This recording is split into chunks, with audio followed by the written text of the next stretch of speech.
America is the richest and most powerful country in history, but America's rise to number one was actually quite unexpected. In fact, most of North America was ignored for more than 100 years after it was discovered. Here's a map that was made right before Christopher Columbus discovered America. The Vikings said they had discovered an island somewhere over here, but no one realized that it was actually a continent. So Columbus believed that he could find a trade route to Asia by sailing west, but actually he found some islands in the Caribbean Sea. Columbus didn't find the spices he was expecting, but he still believed that he was close to India. So he called the natives Indians, got some goodies, and took them back to the King and Queen of Spain. "Hey, Your Majesties, I just got back from Asia. Great.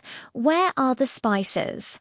"Well, we haven't found the spices yet, but they've got lots and lots of gold." "Now you're talking, Columbus.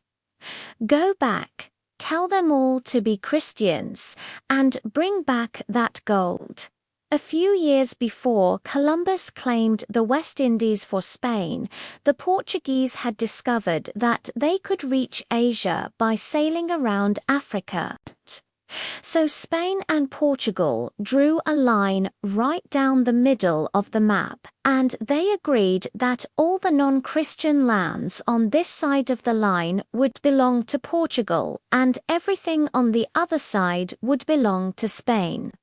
So the Portuguese sailed to Asia and built a huge trading empire, and the Spanish got busy conquering their half of the world. All of the interesting parts of the Americas were down here, where there was lots of gold, silver, and people. So that's where the Spanish went. Actually, the Spanish also sent an expedition into North America in 1539, but they didn't find gold and silver, so they mostly ignored all these useless lands up here in North America. The English actually sent an explorer to North America, while the Spanish were still exploring the islands in the Caribbean. That was 16 years before the Spanish discovered Florida, but after that, the English waited almost 100 years before they tried to colonize America. England's first colony was established at Roanoke, North Carolina in 1585, but the same year England got busy fighting a war with Spain, and that colony mysteriously disappeared.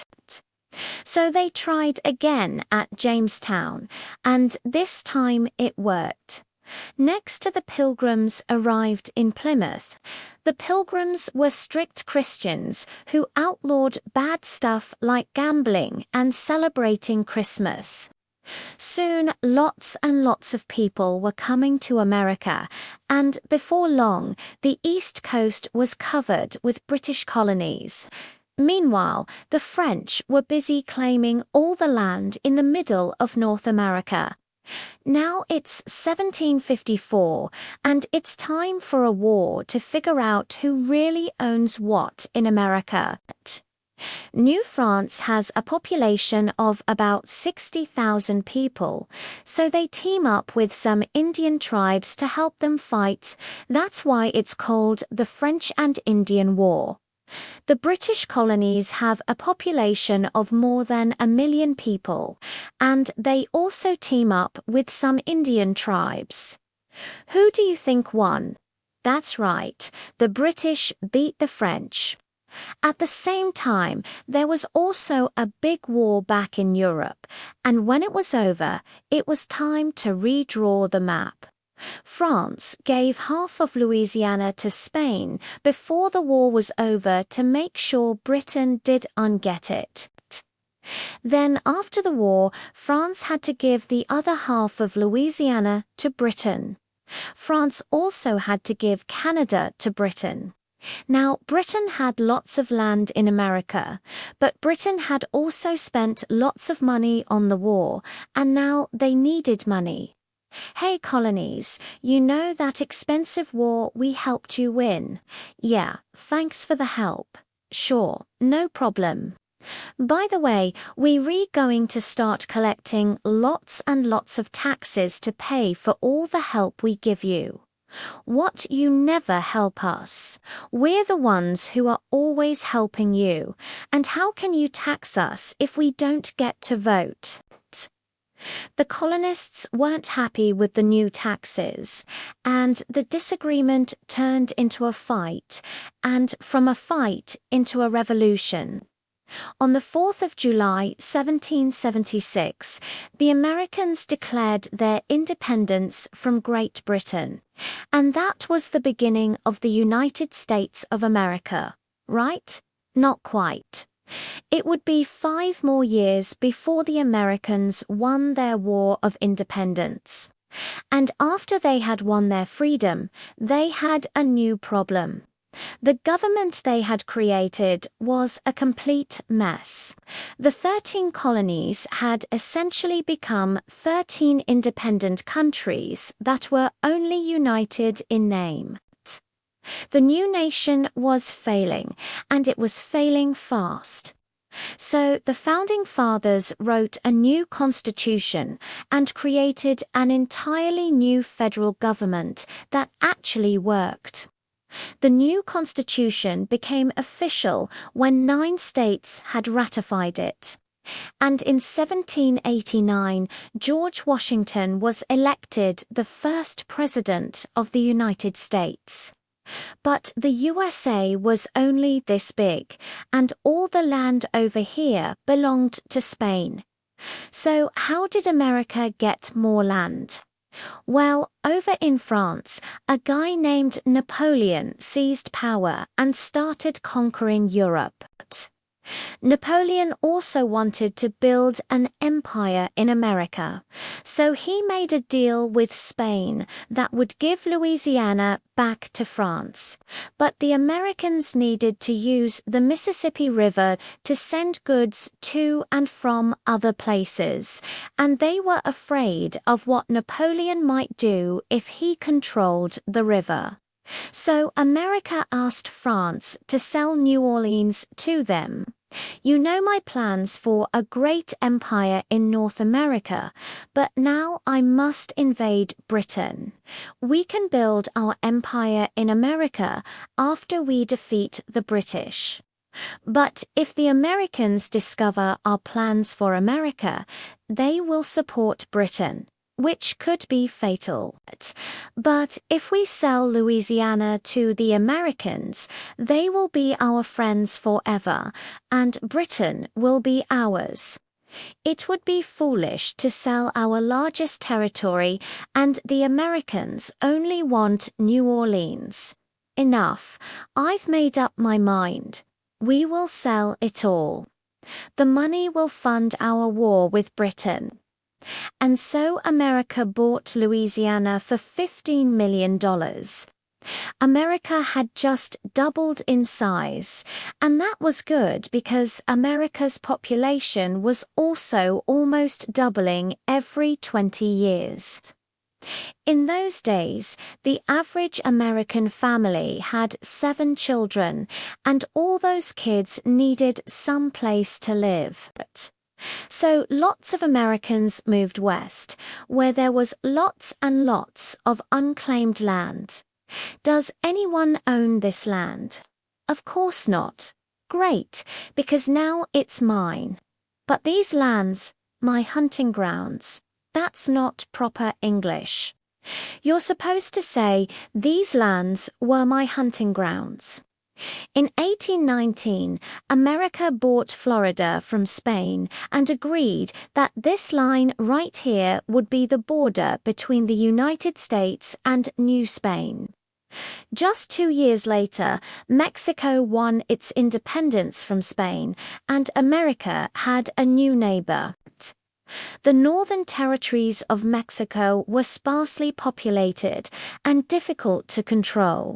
So the Mexican government invited Americans to settle in Texas.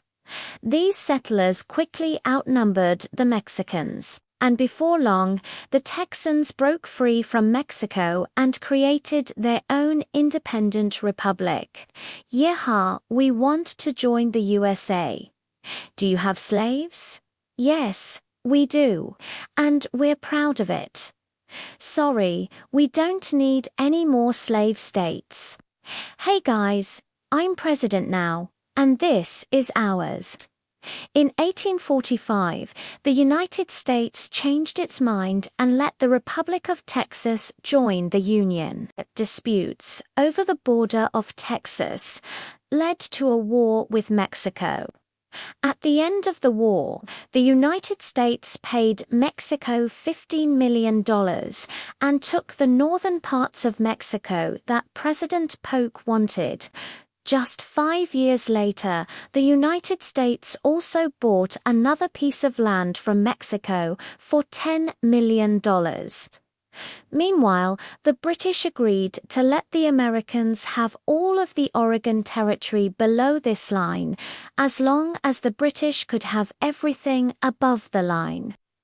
And so, in just 50 years of great luck and one ugly war with Mexico, America now stretched from sea to sea, and now there was nowhere left to expand, unless, Labu Uncle Sam, I found an island in the middle of the ocean. Can I claim it for the US? We might need that for World War II. Does anyone live there? No, sir. Is it covered in bird droppings? Yes, sir. Congratulations, son. You're standing on US soil. Actually, sir, I wouldn't call this soil. By the way, the Guano Island Act is still a law, so if you're tired of paying way too much for rent, go find yourself an island to occupy. Wow, everything is great. Right after the Americans got California, word spread that gold had been discovered, and lots of people rushed to California to help dig up the gold. Up in the Oregon Territory, there was lots of free farmland. America was thriving, and there was peace on all sides. But there was a big problem on the inside, and that was the problem of slavery. In northern states, slavery was illegal, and many considered it to be a great evil that must be stopped. In the South, slavery was an important part of the economy. The Americans had been arguing about slavery for decades, but everything came to a head when Abraham Lincoln was elected president in 1860. Many people in the South believed that Lincoln would abolish slavery, so most of the slave states separated from the United States and made their own country.